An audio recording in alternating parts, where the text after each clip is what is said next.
જેટલા યુવાનો એક થશે, જેટલા યુવાનોમાં યુનિટી થશે, એટલું એક એન્વાયરમેન્ટ ઊભું થશે અને એ એન્વાયરમેન્ટ એવું ઊભું થશે કે તેના દ્વારા આપણે ઘણી બધી વસ્તુઓ અચીવ કરી શકશું. આપણી સાથે યુનિટી પણ અચીવ કરી શકશું, આપણી સાથે નવા નવા વિચારો પણ સ્થાપિત થશે. એટલે આ બધી જ એક્ટિવિટી કરવા જેવી છે. બેઝિક વસ્તુ એ છે કે આમાં જોડાવું, જેટલા જલ્દી જોડાવ. અને એવું તો નથી હોતું ને કે કઈ પણ વસ્તુ કરીએ તેની પાછળ થોડું ઘણું એવું લાગે કે ટાઈમ કાઢવો પડે છે, અહીંયા જવાનું છે, આટલું દૂર જવાનું છે કઈ કાર્ય કરવા માટે. હા, પણ મને એટલી વસ્તુ સચોટથી ખબર પડી ગઈ છે આ 3 વર્ષમાં કે આ બધી વસ્તુઓ કરીએ ને તો તમારામાં જે કોન્ફિડન્સ ડેવલપમેન્ટ થાય છે એ નેક્સ્ટ લેવલનું થાય છે.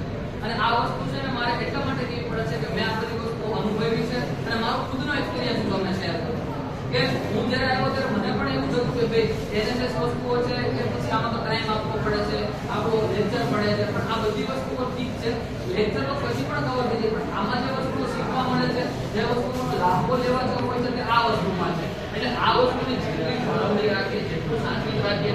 અત્યારે તો પ્રાથમિક શાળાઓમાં ધીરે ધીરે એનએસએસ નો ક્રેઝ વધ્યો છે. એટલે આ તો આપણે તો કોલેજ લેવલના વિદ્યાર્થીઓ છીએ તો આપણે તો આ વસ્તુ એટલી ધ્યાનમાં રાખવાની કે ભાઈ આપણે આ વસ્તુ કરવાની છે, આપણા ટાર્ગેટ. આ બધી વસ્તુમાં તમે ઇન્વોલ્વમેન્ટ આપો. હું સરવૈયા આયુષ મને સાંભળવા માટે થેન્ક યુ.